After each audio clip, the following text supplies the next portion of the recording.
Buenas tardes, compañeros y profesor. Mi nombre es Alma Giselle Badilla Espinosa y hoy les voy a exponer la lectura de proyectos políticos y prácticas estratégicas de los movimientos de protesta en México del siglo XXI. La autora es Margarita Favela Gavia. Ella comienza diciéndonos que somos una sociedad de constantes movimientos.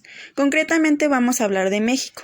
México se caracteriza porque en promedio hay 3 expresiones públicas diariamente, regularmente por descontento, como son la desaparición forzada de personas, el asesinato extrajudicial, la tortura, la detención arbitraria, el encarcelamiento injustificado, entre otras, hasta descontento con decisiones políticas y programas gubernamentales.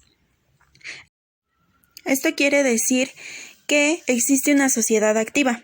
Pero a pesar de todos los esfuerzos ciudadanos en México, el gobierno cotidianamente se revela contrario a las necesidades y reclamos ciudadanos y funge como violador a la normatividad establecida.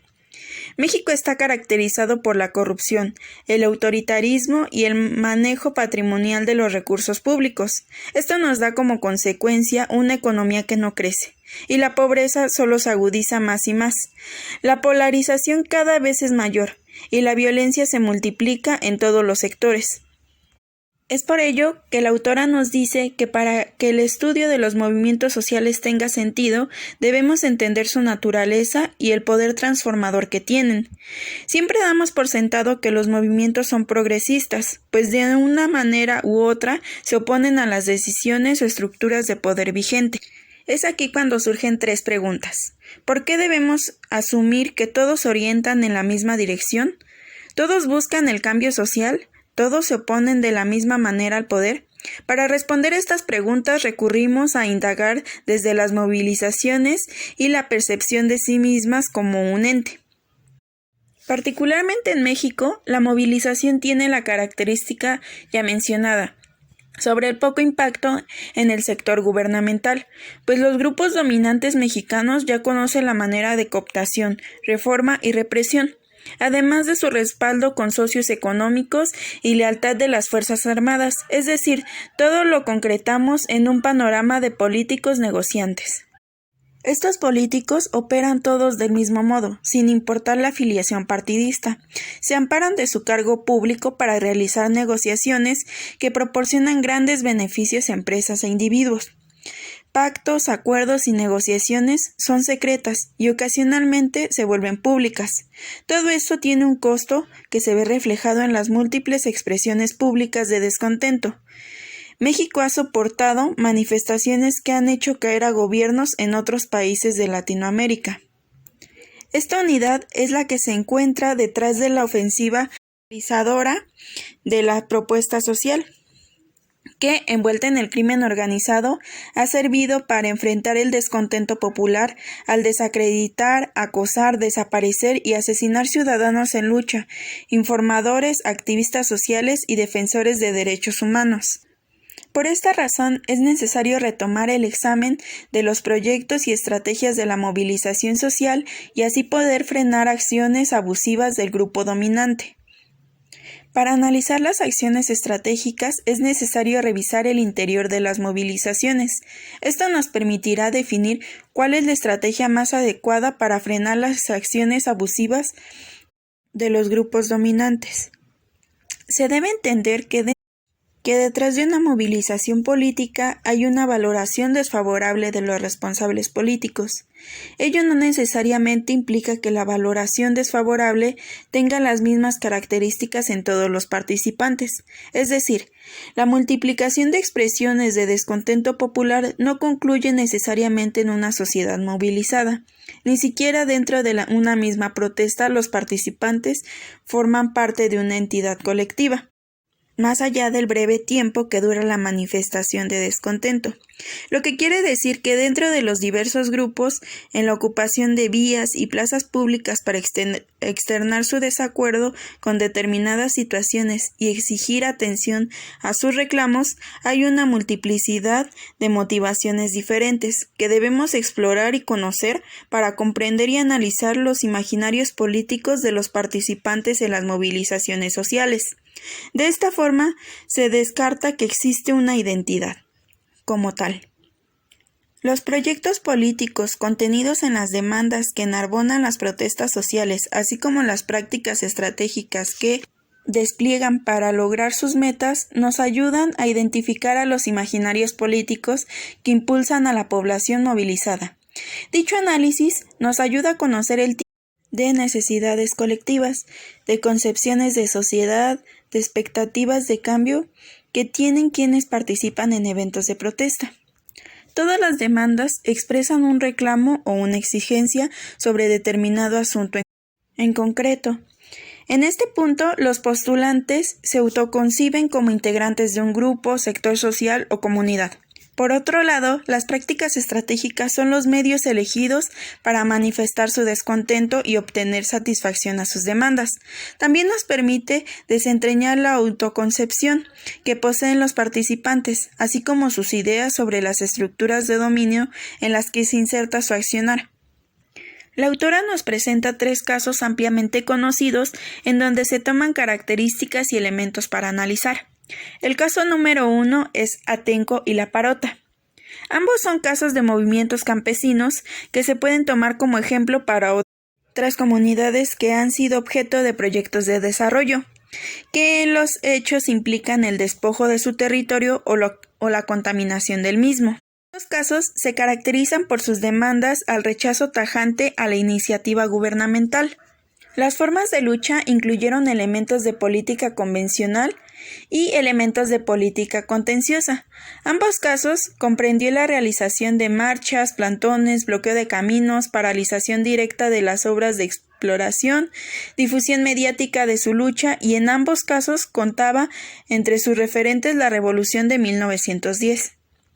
El caso número 2 es la Asamblea Popular de los Pueblos de Oaxaca. Fue una movilización de corte gremial que como resultado de la respuesta violenta del gobierno se transforma en un movimiento político y se integró por numerosos grupos y actores populares. Las demandas iniciales fueron el aumento salarial, el aumento al presupuesto educativo y la negociación bilateral con el gobernador. Posteriormente se convirtió en su exigencia central la expulsión del gobernador de su cargo. Se manifestó a través de marchas, rechazo electoral al PRI, construcción de barricadas, cierre de carreteras, la toma del canal de televisión local, etc. El caso número 3 es la defensa del voto y Yo Soy 132. Fueron problemáticas electorales. La defensa del voto de AMLO 2006, en la que se exigió transparencia y legalidad de las decisiones del Tribunal Judicial y la reivindicación de anulación de los resultados comiciales, calificándolos como fraudulentos. Como medio de lucha se utilizaron procedimientos convencionales para demostrar el fraude y exigir reposición procedimental. Al evidenciarse su ineficacia, se recurren a medios contenciosos como fueron la marcha, la difusión mediática, el plantón, para finalmente la organización de un gobierno legítimo. Por otro lado, Yo Soy 132 es un movimiento contra la manipulación informativa, contra el autoritarismo y a favor del sufragio libre e informado. Sus prácticas estratégicas se centraron en convocar al debate político abierto, a la multiplicación de fuentes de información, a la denuncia de acciones ilegales relacionadas con el proceso electoral, etc. Se organizaron asambleas y manifestaciones masivas de manera horizontal, es decir, sin liderazgo. Por último, se analizan las demandas y estrategias. Las demandas son de orden reivindicativo. En el caso de los movimientos rurales, rechazan iniciativas de modo absoluto, basado en el respeto a la tradición y a la costumbre. No se plantea de manera alterna opciones para el desarrollo de sus propias comunidades, es decir, se les clasifica como movimientos parroquiales. No trasciende límites de la comunidad misma. Además, que no existe intento de buscar insertar su futuro en un proyecto nacional alternativo. Y la solidaridad que se demanda es simplemente frenar el proyecto en cuestión. En el caso Yo Soy 132 es un movimiento más inclusivo. Sus referentes son los ciudadanos hartos de la corrupción, el autoritarismo, la manipulación mediática, etc.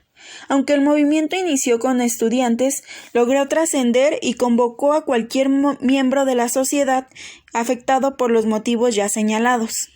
Las estrategias se centran en la denuncia, demostración pública y masiva de descontento.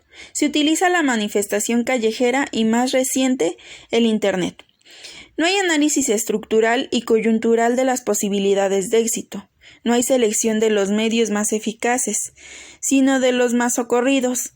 Las marchas y plantones se convierten en rutina y pierden efectividad. No se tienen estrategias de escalamiento. El descontento se agota a medida que transcurre el tiempo y se desarrollan las acciones de contrainsurgencia, es decir, la negligencia, la desacreditación, la cooptación, el acoso, la coerción, etc. El manejo de los medios masivos es nulo. No se plantean acciones directas más allá de las defensivas, como son el cierre de caminos, la toma de instalaciones, etc. No se recurre de manera estratégica a acciones directas que impongan un costo al adversario. Finalmente concluye en que se nos han revelado salidas falsas, que consideramos ocasionalmente escalones hacia un país mejor. Ahora sabemos que todo ello no ha podido transformar el hecho que somos una ciudadanía inerme frente a los abusos de la autoridad. Es claro que hemos avanzado, pero nos encontramos frente a la peligrosa conducción de asumir que todos nuestros conciudadanos son traidores, incluso nosotros mismos, al solo reconocer nuestros intereses más inmediatos. Por otro lado, la opinión pública ha perdido sentido frente a la clase política, pues a pesar de que la mayor parte de la opinión es negativa, continúan realizando acciones y proyectos contrarios a la ciudadanía. Los políticos mexicanos, a través de engaños, incentivos, amenazas, violencia directa y contundente, han promovido la desorganización ciudadana. Y esta es un punto clave para que la respuesta gubernamental ante las acciones ciudadanas continúen siendo impunidad, represión y violencia.